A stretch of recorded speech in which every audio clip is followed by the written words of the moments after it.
بسم اللہ الرحمن الرحیم۔ السلام علیکم عزیز طلبہ جماعت ہم اللہ کے فضل و کرم سے ہم نے پہلا سبق جو کہ اخلاق نبوی کے حوالے سے تھا وہ ہم نے مکمل کیا۔ یقیناً تمام طلبہ نے بھرپور محنت کی ہوگی اور دیے جانے والا تمام کام مکمل کر دیا ہوگا۔ آج سے ہم سبق نمبر 2 شروع کرتے ہیں، جس کا عنوان ہے اسلام میں گداگری کی مذمت۔ اسلام میں گداگری کی مذمت۔ آج ہم پڑھیں گے صفحہ نمبر 14 تا 15 اور یہ ہمارا لیکچر نمبر 8 ہے۔ سب سے پہلے ہم مشکل الفاظ اور ان کے معنی دیکھیں گے تاکہ عبارت کو سمجھنے میں آسانی ہو۔ صفحہ نمبر 14 تا 15 میں استعمال ہونے والے مشکل الفاظ میں گداگری کو ہم دیکھتے ہیں تو گداگری کے معنی ہوتے ہیں بھیک مانگنا، اور مذمت کے معنی ہوتے ہیں برائی بیان کرنا، اچھا خیال نہ کرنا، برا کہنا۔ مذہب کا لفظ استعمال ہوا جس کے معنی ہے دین اسلام، مسلمانوں کا دین۔ انسداد کی معنی ہے روک تھام، انسداد کے معنی روک تھام کے ہیں۔ توحید کے معنی اکیلا ہونا، تنہا ہونا، یکتا ہونا، وحدہ لا شریک ہونا۔ نماز کے معنی ہوتے ہیں عاجزی، پوجا کرنا، انکساری کرنا۔ پنج گانا کے معنی ہے 5 وقت۔ حمیت کے معنی ہوتے ہیں ضرورت، وقت، ٹھیک ہے۔ اس کے بعد لفظ استعمال ہوا بیت، با یا عین تا کے تلفظ کے ساتھ، املا کے ساتھ۔ با یا تا کے معنی ہوتے ہیں بیت، بیت کے معنی گھر کے بھی ہوتے ہیں، بیت کے معنی شعر کے بھی ہوتے ہیں۔ شعر، شین عین را، شعر و شاعری جس میں ہوتی ہے شعر۔ اور یہ ہے با یا عین تا بیت، بیت کے معنی ہوتے ہیں اطاعت کرنا، مریدی اختیار کرنا، اپنے آپ کو کسی کے سپرد کر دینا، معاہدہ کرنا، اچھے کاموں کے کرنے کی نیت کرنا اور برے کاموں سے بچنے کا ارادہ کرنا، یہ بیت کہلاتی ہے۔ یہ ایک ہوتا ہے کوڑا کرکٹ جس کا لفظ آپ استعمال سنتے رہتے ہیں۔ کوڑا جو ہوتا ہے پہلے زمانے میں کوڑے کی سزا ہوتی تھی، یہ رسی کا، تاروں کا تیار کردہ، تو رسی سے بنا ہوا سزا کا آلہ یا تاروں سے بنا ہوا یہ آلہ ہے، اوزار ہے۔ روایت کے معنی ہوتے ہیں بیان کرنا، نقل کرنا، خبر کے ہوتے ہیں، حدیث کے ہوتے ہیں، خبر دینے کے، حدیث بیان کرنے کے ہوتے ہیں، بیان کرنا، ٹھیک ہے۔ سائل کے معنی سوال کرنے والا۔ ایک تو سوال کرنا، دریافت کرنا، پوچھنا، یہ اچھی عادت ہے بطور معلومات کے، علم کے، نالج کے۔ لیکن یہاں پہ جو سائل کا لفظ استعمال ہوا ہے وہ گداگر کے معنی میں استعمال ہوا ہے، مانگنے والا، بہکاری کے معنی میں استعمال ہوا ہے، بہکاری۔ اضطراری کا لفظ ہے بے چینی، اس کا معنی ہے بے چینی، مجبوری، بے قراری۔ کثرت کے معنی زیادہ کے ہوتے ہیں۔ آتش دوزخ کے معنی ہے جہنم کی آگ۔ اس کے بعد ہم دیکھتے ہیں انہی صفحہ نمبر 14 اور 15 کے آج کے ہمارے لیکچر میں مزید جو مشکل الفاظ ہیں وہ بھی دیکھ لیتے ہیں۔ نسبت کے معنی ہوتے ہیں متعلق کے بارے میں۔ حرام کے معنی ہوتے ہیں ناجائز۔ پشت کے معنی ہوتے ہیں پیٹھ، کمر، ٹھیک ہے۔ رفع کرنا کے معنی ہوتے ہیں دور، رفع کرنا، دور کرنا، ہٹا لینا۔ حاجت کے معنی ہوتے ہیں ضرورت۔ دھتکار کے معنی ہوتے ہیں الگ کرنا، برا بلا کہنا۔ نتیجہ کی جمع نتائج ہوتا ہے انجام۔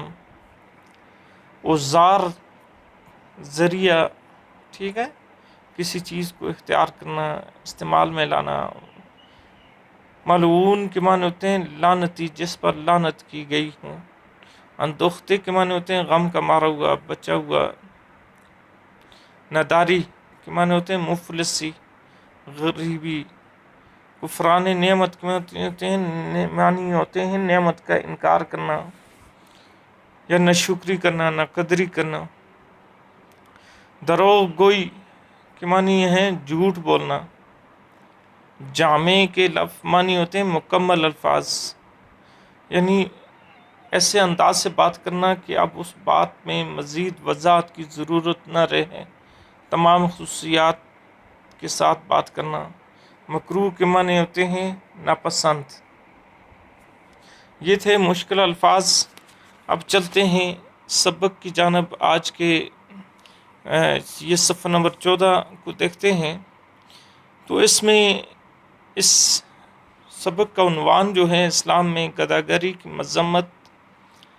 تو یہ یاد رکھیں عزیز بچوں، بھیک مانگنے کے حوالے سے جتنی مذمت میم کی زبر کے ساتھ اسلام نے کی ہے، جتنی برائی اسلام نے بھیک مانگنے والوں کی ہے، شاید ہی کسی اور مذہب میں اس قدر برائی بیان کی گئی ہو، مذمت کی گئی ہو.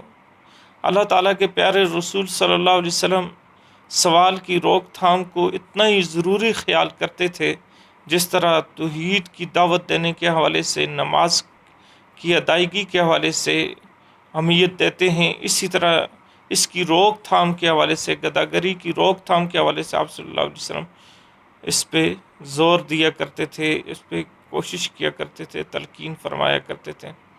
حضرت عبد الرحمن بن عوف رضی اللہ تعالیٰ عنہ فرماتے ہیں آپ صلی اللہ علیہ وسلم کے ہاتھ پر جن لوگوں نے بیعت کی تھی، وعدہ کیا تھا، اطاعت کی تھی، تو میں نے بعض لوگوں کو ان میں سے دیکھا کہ وہ اتنی احتیاط کرتے تھے بھیک کے حوالے سے، سوال کرنے کے حوالے سے، کہ اگر وہ سوار ہوتے کسی سواری پہ، ان کے ہاتھ سے کوڑا گر جاتا جس سے وہ اپنی سواری کو ہنکانے کا کام کرتے تھے. تو کمچی بھی آپ کہہ سکتے ہیں، وہ بھی نیچے گر جاتی تو وہ کسی راہ چلتے سے، راہ گیر سے اس کا سوال نہ کرتے کہ یہ اٹھا کر مجھے دے دو. اتنی احتیاط کرتے تھے کہیں یہ بھی سوال میں مانگنے میں نہ داخل ہو جائے. اسی طرح بہت ساری روایتوں سے، بہت ساری احادیث سے، روایتوں جمع ہے روایت کی. روایت کے معنی میں نے جیسا کہ بتایا خبر کے ہوتے ہیں، بیان کرنے کے ہوتے ہیں، نقل کرنے کے ہوتے ہیں، حدیث کے ہوتے ہیں. بہت ساری حدیث سے پتہ چلا ہے کہ آپ صلی اللہ علیہ وسلم سائلوں سے بہت زیادہ نفرت کرتے تھے، اور ان سائلوں سے جو بغیر کسی مجبوری کے، عذر کے، اضطراری کیفیت کے وہ مانگتے، ان سے آپ صلی اللہ علیہ وسلم نفرت فرمایا کرتے تھے. اور اگر آپ صلی اللہ علیہ وسلم ان کے متعلق کہتے تھے وہ لوگ جو مجبوری کے بغیر، عذر کے بغیر، اور وہ کچھ بھی وصول کرتے ہیں، گداگری کرتے ہیں، بھیک مانگتے ہیں، تو وہ اپنے حق میں دوزخ کی آگ کو جمع کر رہے ہیں. اور وہ ان کے حق میں، اللہ تعالیٰ کے پیارے حبیب کہتے تھے جو انہوں نے لیا مال وہ ان کے حق میں حرام ہے. بلکہ آپ صلی اللہ علیہ وسلم تو اتنی حد تک اس بات پہ تعلیم دیا کرتے تھے کہ جو لوگ ایک وقت کا کھانا رکھتے ہیں، خوراک رکھتے ہیں، اور وہ اگر مانگتے ہیں تو وہ اپنے لیے بہت زیادہ جہنم کی آگ اکٹھی کر رہے ہیں. آپ صلی اللہ علیہ وآلہ وسلم نے فرمایا اس سے بہتر ہے کہ وہ رسی لے کر پہاڑ پہ جائے اور وہاں سے لکڑیوں کا گٹھا اٹھا کر اپنی کمر پہ لاد کر لائے پشت پر، اور اس کو بازار میں فروخت کرے تاکہ اس کی اللہ تعالیٰ حاجت دور کرتے، مجبوری کو دور کرتے، ضرورت پوری کرتے. یہ اس کے حق میں زیادہ بہتر ہے بنسبت ان لوگوں کے جو بھیک مانگتے ہیں. اسی طرح آپ صلی اللہ علیہ وسلم نے فرمایا کہ جو مستحق نہیں ہیں ان کو بھیک دینا ٹھیک نہیں ہے، ان کو دھتکار دیں، ان کو بھیج دیں۔ عائد ابن عمر سے روایت ہے کہ آپ صلی اللہ علیہ وسلم فرمایا، اگر تم لوگ جانو کہ سوال کرنے کے کیا نتائج ہیں، کیا اس کی برائیاں ہیں، معاشرے پہ اس کے کتنے برے اثرات مرتب ہوتے ہیں، تو کوئی شخص بھی سوال کرنے کے لیے دوسرے شخص کی طرف رخ نہ کرے۔ اور اسی طرح وہ لوگ جو خدا کو بھیک مانگنے کا ایک ذریعہ خیال کرتے ہیں، وہ زار سمجھتے ہیں، تو آپ صلی اللہ علیہ وسلم نے فرمایا کہ جس نے اللہ کے نام پہ سوال کیا وہ لعنتی ہے، اس پہ اللہ کی لعنت ہے، وہ ملعون ہے۔ سال اپنے اندوختے کو جو بھیک کے ذریعے اس نے پیدا کیا ہے، اپنے غم کو اس نے پیدا کر دیا ہے، اپنا غم بنا لیا ہے، اپنی پریشانی بنا لی ہے، تو سائل اپنے اندوختے کو جو بھیک کے ذریعے اس نے پیدا کیا چھپاتا ہے، باوجود اس کے کہ اس کے پاس استطاعت کے اپنی نداری کا اظہار کرتا ہے اور وہ طاقت رکھتا ہے، کچھ کرے، محنت کر سکتا ہے، لیکن اس کے باوجود وہ اپنی کیا کرتا ہے، نعمت کی نقدری جو اللہ تعالیٰ نے اس کو صلاحیتیں دی ہیں محنت کرنے کی اور اس کو جسمانی تندرستی دی ہے، اور وہ اللہ تعالیٰ کی نعمتوں کی کفران کر رہا ہے، نقدری کر رہا ہے، نہ شکری کر رہا ہے، دروغ جھوٹ بول رہا ہے، اور اسی طرح چلاکی کر رہا ہے، تو یہ ان چیزوں کو اپنے کامیابی کا ذریعہ سمجھتا ہے، جبکہ یہ بہت سخت ترین گناہ ہے اور اس سے بچنا چاہیے۔ آپ صلی اللہ علیہ وسلم نے جن جامع الفاظ میں بھیک مانگنے کی مذمت فرمائی ہے، اس سے زیادہ جامع الفاظ اور سمجھ میں نہیں آتے، جس طرح آپ صلی اللہ علیہ وسلم نے آسان انداز میں اور خوبصورت انداز میں بھیک مانگنے والوں کی مذمت کی ہے۔